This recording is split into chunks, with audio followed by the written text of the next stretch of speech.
ಅದಕ್ಕೆ ಅತ್ಗೆನಾ? I mean ನರಸಿಂಹಣ್ಣ ನನ್ನ ಅಣ್ಣನ ಥರ ಅಲ್ವಾ, ನೀವು ನಾನು ಅದಕ್ಕೇನೆ ಆಗ್ತಿರಲ್ಲ.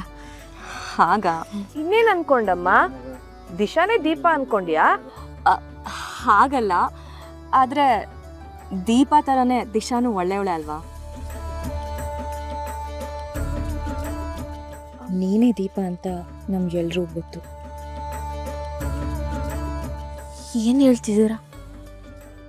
ಹೌದು ದೀಪ, ನಿಮ್ಮ ಅಣ್ಣನೇ ಎಲ್ಲ ಸತ್ಯನೂ ಮನೆಯವ್ರಿಗೆ ಹೇಳಿದ್ದ. ಅಷ್ಟೇ ಅಲ್ಲ, ಶಿರು ಅವ್ರ ಅಣ್ಣ ಗುರು ಇಷ್ಟು ದಿನ ನಮ್ಮನೇಲೇ ಇದ್ರು. ಏನು ಭಾವ ನಿಮ್ಮ ಜೊತೆ ಇದ್ದಾರಾ? ಅವ್ರು ಇವಾಗ ಎಲ್ಲಿದ್ದಾರೆ?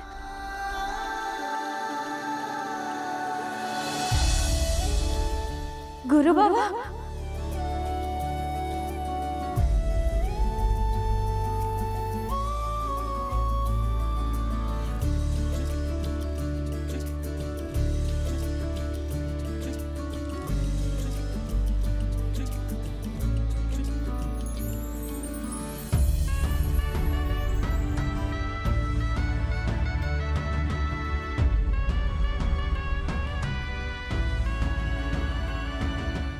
ಗುರು, ಇಷ್ಟು ದಿವಸ ಎಲ್ಲೋ ಇದ್ದೆ, ಏನಾಗಿದೆ ನಿನ್ಗೆ? ಯಾರು ನೀವು?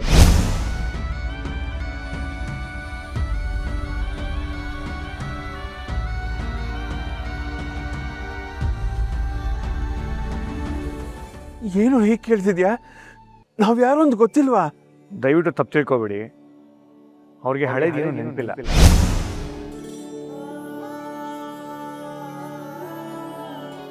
ಅವರು ಎತ್ತರದ ಜಾಗದಿಂದ ಬಿದ್ದು ಅವ್ರ ತಲೆಗೆ ಏಟ್ ಬಿದ್ದಿದೆ.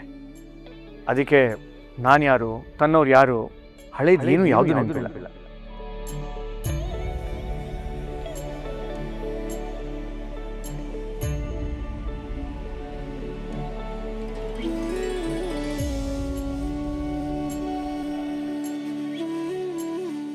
ಆದರೆ ಲಾಸ್ಟ್ ಟೈಮ್ ವಿರಾಟ್ ಹತ್ರ ಕರ್ಕೊಂಬಂದಿದ್ದು ಅಣ್ಣನೇನಾ?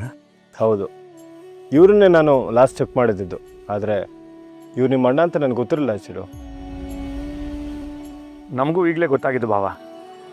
ಇವರು ಕೇಸ್ ವಿಟ್ನೆಸ್ಸು ಅಂತ ಇವ್ರನ್ನ ಮನೇಲಿ ಇಟ್ಕೊಂಡಿದ್ದೆ. ಆದರೆ ದಿಶಾ ಸಿಕ್ಕಿ ಗುರು ಅವ್ರು ಕಳೆದೋಗಿದ್ದಾರೆ ಅಂತ ಹೇಳಿದಾಗಲೇ ನನಗೂ ಏನೋ ಡೌಟ್ ಬಂದು ಇವ್ರ ಡೀಟೇಲ್ಸ್ ಎಲ್ಲ ಕಲೆಕ್ಟ್ ಮಾಡಿದೆ. ಆಗಲೇ ನಮಗೂ ಕನ್ಫರ್ಮ್ ಆಗಿದ್ದು ಇವರೇ ಗುರು ಅಂತ. ಅದಕ್ಕೆ ಹೇಗೋ ಅರ್ಚನಾ ಅವ್ರ ಮದುವೆಗೆ ಬರ್ತಾ ಇದ್ದೀವಲ್ಲ ಅಂತ ಜೊತೆ ಕರ್ಕೊಂಬಂದೆ. ಒಳ್ಳೇದಾಯ್ತು ನರಸಿಂಹ, ಇಷ್ಟು ದಿನ ಅಣ್ಣ ನಿಮ್ಮ ಹತ್ರ ಸೇಫ್ ಆಗಿರೋ ಥರ ಆಯ್ತಲ್ಲ. ಹೇಗಿದೆಯೋ?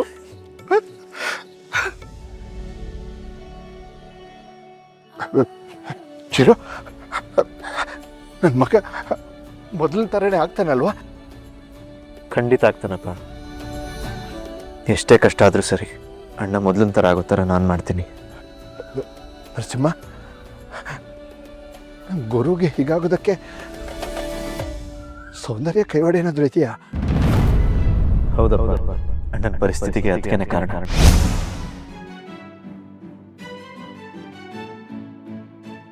ಆದರೆ ಅದಕ್ಕೆ ಅಣ್ಣನ ಮಧ್ಯೆ ಯಾವ ವಿಷಯಕ್ಕೆ ಜಗಳ ಆಯ್ತೋ ಗೊತ್ತಿಲ್ಲ, ಇಬ್ಬರು ಒಂದೇ ಜಾಗದಲ್ಲಿ ಸೇರಿದ್ದವರು ವಾಪಸ್ ಮಾತ್ರ ಅದಕ್ಕೆ ಮಾತ್ರ ಬಂದಿದ್ದಾರೆ. ನೋಡಿ, ಆ ಸೌಂದರ್ಯನ ಯಾರು ನಂಬೇಡಿ. ಅವಳು ಎಂಥ ಕಿರಾತಕ್ಕೆ ಅಂತ ನನಗೆ ಚೆನ್ನಾಗಿ ಗೊತ್ತಿದೆ.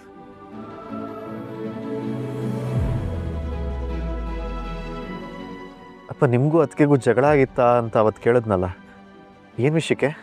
ಸೌಂದರ್ಯಗೆ ನನ್ನಿಂದ ಅನ್ಯಾಯ ಆಗಿದೆ ಅಂತ ಅಂದ್ಕೊಂಡು ಅವಳು ನನ್ನ ಮೇಲೆ ದ್ವೇಷ ಸಾಧಿಸಿ ನನ್ನನ್ನು ಇಷ್ಟು ದಿವಸ ಈ ಸ್ಥಿತಿಗೆ ತಂದಿದ್ಲು.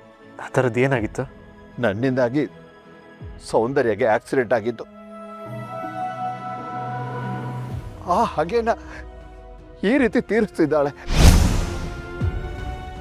ಸೌಂದರ್ಯ ಇಷ್ಟು ಕೆಟ್ಟೋಳು ಅಂತ ನಮ್ಗೆ ಗೊತ್ತೇ ಇರಲ್ವಲ್ಲ. ಅವ ಸೌಂದರ್ಯ ಹೀಗೆ ಅಂತ ನಮಗೆ ಮುಂಚೆನೆ ಗೊತ್ತಿದ್ರೆ ಅವಳು ನಮ್ಮ ಮೂಲೆಗೆ ಇಟ್ಬಿಡ್ತಿದ್ದೆ. ಅದಕ್ಕೆ ಫ್ಲ್ಯಾಶ್ ಬ್ಯಾಕ್ ಸ್ಟೋರಿಗೆ ಇವತ್ತು ಫುಲ್ ಸ್ಟಾಪ್ ಇಡ್ತೀನಿ. ಆಮೇಲೆ ನಿಮಗೆಲ್ಲ ಇನ್ನೊಂದು ವಿಷಯ ಹೇಳಬೇಕು. ಇಲ್ಲಿ ನಿಂತಿದ್ದಾಳಲ್ಲ ದಿಶಾ, ಅವಳು ದಿಶಾ ಅಲ್ಲ, ದೀಪ.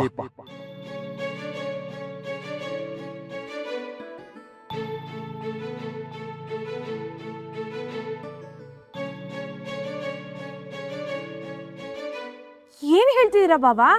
ಸೌಂದರ್ಯನ ನಿಜವಾದ ಬುದ್ಧಿ ತಿಳಿಯೋಕೆ ಇಷ್ಟು ದಿನ ದೀಪ ದಿಶಾ ರೂಪದಲ್ಲಿದ್ಲು.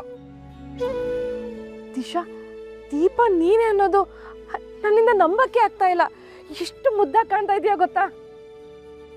ಏನಮ್ಮ ದೀಪ, ನಮಗೆಲ್ಲ ಶಾಕ್ ಮೇಲೆ ಶಾಕ್ ಕೊಟ್ಬಿಟ್ಟಿಯಲ್ಲ. ದೀಪ, ನೀನು ಸತ್ತೋಗಿದೀಯ ಅಂತ ಕೇಳಿ ನಮಗೆ ತುಂಬ ಬೇಜಾರಾಗಿತ್ತು. ನೀನೀಗ ಬದುಕಿದೀಯ ಅಂತ ಅದ್ ನೋಡಿ ನಮಗೆ ತುಂಬ ಖುಷಿ ಆಗ್ತಿದೆ ಕಣೆ. ನೋಡು, ಗುರು ಕೂಡ ಬಂದಿದ್ದಾನೆ, ಎಲ್ಲ ಒಳ್ಳೇದೇ ಆಗುತ್ತೆ.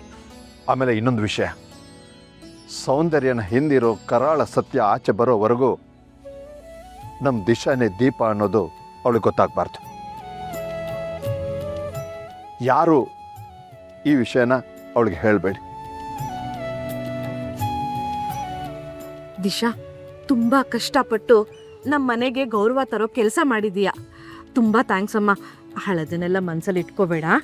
ನೀವು ವಯಸ್ಸಲ್ಲಿ ದೊಡ್ಡವರು, ಸಣ್ಣ ಪುಟ್ಟ ತಪ್ಪಾಗ್ತಾನೆ ಇರತ್ತೆ, ಅದನ್ನೆಲ್ಲ ಅಡ್ಜಸ್ಟ್ ಮಾಡ್ಕೊಂಡು ಹೋಗ್ಬೇಕಲ್ವಾ? ದೀಪ, ಇದಕ್ಕೆ ನೀನು ಗ್ರೇಟ್ ಅನ್ನಿಸ್ಕೊಳ್ಳೋದಮ್ಮ. ಸೌಂದರ್ಯನ ಬಣ್ಣ ಬಯಲಾಗೋವರೆಗೂ ಗುರು ಎಲ್ಲಿರ್ತಾನೆ? ಅಲ್ಲಿವರೆಗೂ ಗುರು ನಮ್ಮ ಗೆಸ್ಟ್ ಹೌಸಲ್ಲೇ ಇರಲಿ. ಹೇಗೋ ಅವನ ಜೊತೆ ನರಸಿಂಹ ಮತ್ತು ಸಂಜನ ಇದ್ದಾರಲ್ಲ. ಡೋಂಟ್ ವರಿ ಅಂಕಲ್, ಗುರುವ್ರ ಜೊತೆ ನಾವಿಬ್ರು ಇರ್ತೀವಿ. ತುಂಬ ಥ್ಯಾಂಕ್ಸ್ ಕಣಪ್ಪ. ಹೇಗಾದರೂ ಮಾಡಿ ಸೌಂದರ್ಯ ಮಾಡಿರೋ ತಪ್ಪನ್ನು ಅವಳ ಬಾಯಿಂದನೇ ಬಿಡಿಸ್ಬೇಕು. ಹಾಗೆ ಮಾಡೋಣ ಚಿಕ್ಕಪ್ಪ.